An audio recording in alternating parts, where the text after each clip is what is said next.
Hello students, जैसा कि आप सभी लोगों का एसएससी एमटीएस का एग्ज़ाम यहाँ पर 2 मई से शुरू होने वाला है। तो उससे इम्पॉर्टेंट क्वेश्चंस आपको एक सीरीज के तौर पर करा रहे हैं, जिस सीरीज की आपको प्लेलिस्ट भी बना दी गई है, चैनल पर जाकर देखेंगे तो मिल जाएगी।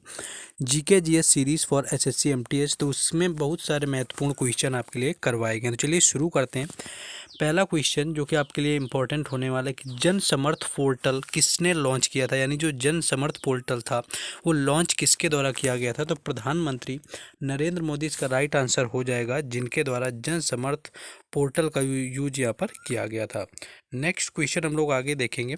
नेक्स्ट क्वेश्चन है कि अंतर्राष्ट्रीय मुद्रा भंडार की देखरेख जो होती है, यानी कि जो जिम्मेदारी होती है वो किसके पास में होती है। अगर यहाँ पर अंतर्राष्ट्रीय मुद्रा कोष की बात करें तो भारतीय रिजर्व बैंक, यानी कि जो भारत का केंद्रीय बैंक है, इसके लिए जिम्मेदार होता है, जिसके लिए अंतर्राष्ट्रीय मुद्रा भंडार की देखरेख उसी के पास में होती है। भारत के विदेशी मुद्रा भंडार का अभिरक्षक भारतीय रिजर्व बैंक ही होता है। नेक्स्ट क्वेश्चन है कि हरित क्रांति वाला कौन से दशक में आया था, यानी जो हरित क्रांति आई थी वो किस दशक में शुरुआत हुई थी। तो 1960 में हरित क्रांति की शुरुआत होती है, जो कि सबसे पहले पंजाब में शुरू हुई थी। तो ये भी याद रख लेना है कि पंजाब यहाँ पर राइट आंसर हो जाएगा, जहाँ पर सबसे पहले पंजाब में शुरू हुई थी। इसके साथ ही साथ अगर यहाँ पर बात करें कि भारत में हरित क्रांति का जनक कौन है, तो MS स्वामीनाथन यहाँ पर राइट आंसर हो जाएगा, जो कि भारत क्रांति के जनक रहे हुए हैं भारत में। और विश्व की बात करी जाए तो वर्गीज कुरियन हो जाएगा, सॉरी नॉर्मन बोरलॉग पूरे विश्व में यहाँ पर हो जाएंगे। नॉर्मन बोरलॉग आपका राइट आंसर होगा। नेक्स्ट क्वेश्चन है कि नागरिकता संशोधन बिल कब आया हुआ था। अगर नागरिकता संशोधन बिल की बात करें कि कब आया हुआ था, तो 11 दिसंबर 2019 इसका राइट आंसर हो जाएगा। जब 11 दिसंबर 2019 को नागरिकता संशोधन बिल पास किया गया था। भारत की संसद के द्वारा 11 दिसंबर 2019 को यह पास किया जाता है, और इसने अफगानिस्तान, बांग्लादेश और पाकिस्तान से सताए गए धार्मिक अल्पसंख्यकों के लिए भारतीय नागरिकता का मार्ग प्रदान करके नागरिकता जो अधिनियम है 1955 में इसको संशोधन किया गया था। जो हिंदू हैं, सिख हैं या बौद्ध हैं, इनको यहाँ पर दिसंबर 2014 के अंत तक भारत के पहले पहुँचे तो उन्हें मुसलमानों को ऐसी पात्रता प्रदान नहीं करता है। यह अधिनियम पहली बार हुआ था जब भारतीय कानून के तहत धर्म को खुले तौर पर आपके नागरिकता के मानदंड के रूप में इस्तेमाल किया गया था। नेक्स्ट क्वेश्चन है कि केरल का विशु त्यौहार किस धर्म के लोग मनाते हैं। अगर विशु त्यौहार की बात करें कि किस धर्म के लोग मनाते हैं, तो केरल का त्यौहार है जो कि हिंदुओं के द्वारा मनाया जाता है। यानी विशु जो होता है पारंपरिक रूप से 9 वर्ष होता है, यानी कि ये केरल का नया साल होता है, जो कि विशु के नाम से जाना जाता है। एक हिंदू त्यौहार है जो कि भारतीय राज्य केरल, कर्नाटक के तुलुनाडु क्षेत्र और माहे जिले में मनाया जाता है। त्यौहार मेदम के पहले दिन को चिन्हित करता है और केरल में मलयालम कैलेंडर के महीने का पालन इसके अनुसार किया जाता है।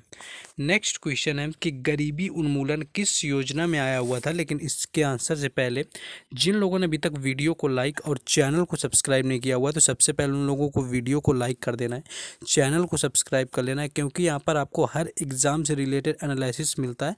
और एसएससी एमटीएस के एग्ज़ाम जैसा कि मेरिट यानी कि पूरी कट ऑफ इंग्लिश और जीएस से बननी है, तो दोनों से संबंधित वीडियो की प्लेलिस्ट बना दी गई है। आप आसानी से जाकर के इंग्लिश और जीएस की वीडियो देख सकते हैं।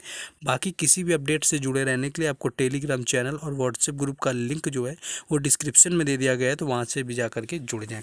चलिए क्वेश्चन आता है, अगर गरीबी उन्मूलन की बात करें तो ये 5वीं पंचवर्षीय योजना में आया हुआ था, और इसी में इसका नारा दिया जाता है गरीबी उन्मूलन का, जो कि 1974 से लेकर के 1978 तक आपका रहा हुआ था, गरीबी उन्मूलन पंचवर्षीय योजना। नेक्स्ट क्वेश्चन देखेंगे कि संविधान के अनुच्छेद 112 के अनुसार किससे संबंधित। अगर संविधान के अनुच्छेद 112 की बात करें तो एक वर्ष के केंद्रीय बजट को वार्षिक वित्तीय विवरण, यानी भारतीय संविधान का अनुच्छेद 112 एक वर्ष का केंद्रीय बजट, जिसे वार्षिक वित्तीय विवरण भी कहा जाता है, उस विशेष वर्ष के लिए सरकार की अनुमानित प्राप्तियों और व्यय का विवरण आपका होता है। नेक्स्ट क्वेश्चन देखेंगे कि रोलिंग जो प्लान था, यानी जो रोलिंग प्लान था, वो कौन सी पंचवर्षीय योजना के बीच में आया हुआ था। यानी रोलिंग प्लान कब लागू होता है, तो 5वीं और जो 6ठी पंचवर्षीय योजना थी, इनके बीच में रोलिंग प्लान 3 बार आया था। और जो इसकी बात करें तो जो कि 1978 से लेकर के 1980 तक लागू किया गया था, और जनता पार्टी सरकार के द्वारा ये रोलिंग प्लान लाया गया था। नेक्स्ट आगे बढ़ेंगे हम लोग। कि विद्युत धारा को किसमें मापा जाता है। अगर विद्युत धारा की बात करें किसको किसमें मापा जाता है तो एमीटर इसका राइट आंसर हो जाएगा, जिसके द्वारा विद्युत धारा का मापन किया जाता है। और एक अमीटर एक तरह का उपकरण होता है जिसका उपयोग परिपथ को धारा को मापने के लिए किया जाता है। यह दिष्ट धारा या प्रत्यावर्ती धारा को एम्पियर में मापता है और इसमें बहुत कम प्रतिरोध और प्रेरक प्रतिक्रिया के साथ कुंडलियों का एक समूह भी होता है। यह बहुत कम प्रतिबाधा के लिए अनुमति देता है और यह वह बल जो विद्युत धारा का विरोध भी करता है। नेक्स्ट क्वेश्चन आगे देखेंगे हम लोग। नेक्स्ट है क्वेश्चन कि दूसरा चीफ ऑफ डिफेंस स्टाफ है वो किसे नियुक्त किया गया है। तो दूसरा जो यहाँ पर आपसे पूछा गया तो अनिल चौहान हो जाएंगे। और पहले अगर कहें कि भारत के चीफ ऑफ डिफेंस स्टाफ यानी कि पहले कौन से, तो बिपिन रावत यहाँ पर पहले रहते हैं, यानी कि जो सबसे पहले चीफ ऑफ डिफेंस स्टाफ यानी कि CDS थे भारत के, वो बिपिन रावत थी जिनकी एक दुर्घटना में मृत्यु होती है। और दूसरे नंबर के अनिल चौहान बनाए गए थे। नेक्स्ट क्वेश्चन है कि भाषाएं संविधान की कौन सी अनुसूची में रखी गई, यानी किस अनुसूची में संविधान की भाषाओं से संबंधित बात की गई है। तो ये 8वीं अनुसूची हो जाएगा। वर्तमान में भारतीय संविधान की 8वीं अनुसूची में 22 भाषाएं आपकी है, लेकिन मूल रूप से जब बना हुआ था तो कुल 14 भाषाएं आपके दी हुई थी। ये असमिया थी आपकी, बंगाली थी, बोडो, डोगरी, गुजराती, हिंदी, कन्नड़, कश्मीरी, कोंकणी, मैथिली, मलयालम, मणिपुरी, नेपाली, ओडिया, पंजाबी, संस्कृत, संथाली, सिंधी, तमिल, तेलुगु और उर्दू। ये कुल 22 भाषाएं आपकी यहाँ पर वर्तमान में संविधान में, और आपकी शुरुआत में सिर्फ आपकी 14 भाषाएं जोड़ी गई थी। तो ये आपको यहाँ पर याद रख लेना है। नेक्स्ट क्वेश्चन है कि मिल्खा सिंह ने किस खेल में पहला स्वर्ण पदक जीता हुआ था, यानी जो भारत के धावक रहे हुए हैं उन्होंने पहला गोल्ड मेडल किस खेल में जीता था। तो राष्ट्रमंडल खेल यानी कि कॉमनवेल्थ गेम में जीता हुआ था। बाकी ओलंपिक भी खेले थे इन्होंने। तो मिल्खा सिंह इन्हें फ्लाइंग सिख के उपनाम से भी जाना जाता है। तो उन्होंने भारत के लिए पहली बार 1958 में कार्डिफ राष्ट्रमंडल खेलों में भारत के लिए दौड़ में पहला स्वर्ण पदक जीता हुआ था। उन्होंने उस समय के महान धावक मैल्कम स्पेस को हराते हुए रिकॉर्ड अपने नाम कर लिया था। नेक्स्ट क्वेश्चन देखेंगे। नेक्स्ट क्वेश्चन है कि हेमंत सोरेन से पहले झारखंड के मुख्यमंत्री कौन थे। तो यहाँ पर आपको एक वर्तमान नहीं, इससे पहले की पूछे गए कौन थे झारखंड के।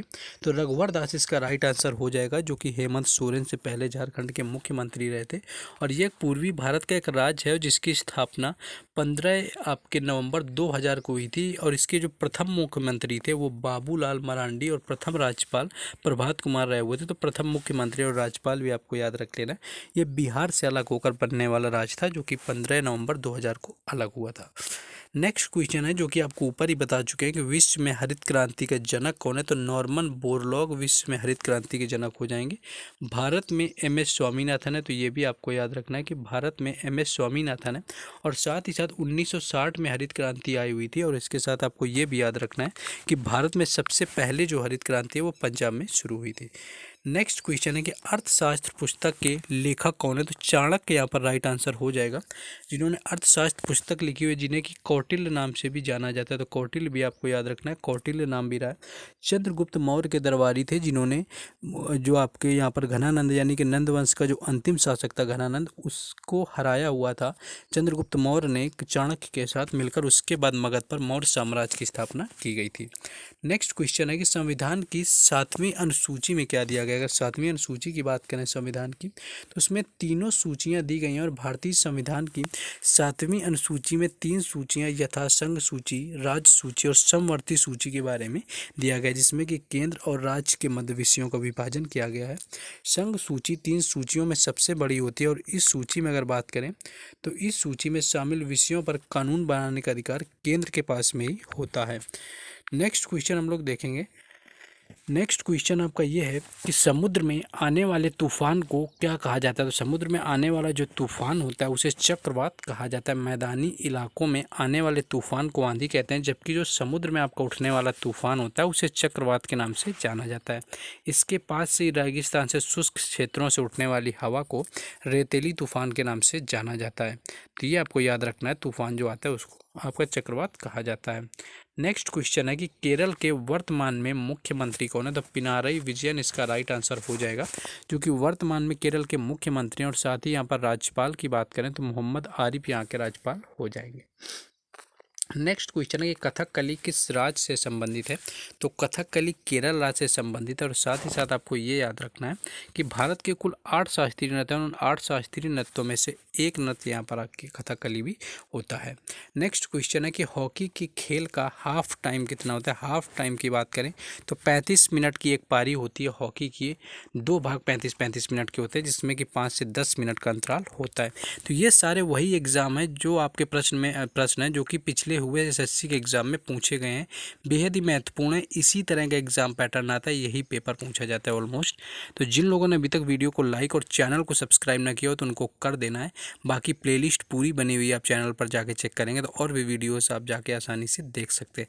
और बाकी हर किसी अपडेट के लिए व्हाट्सएप ग्रुप और टेलीग्राम चैनल दोनों का लिंक डिस्क्रिप्शन में दे दिया गया है, तो वहाँ से भी ऐड हो जाना है।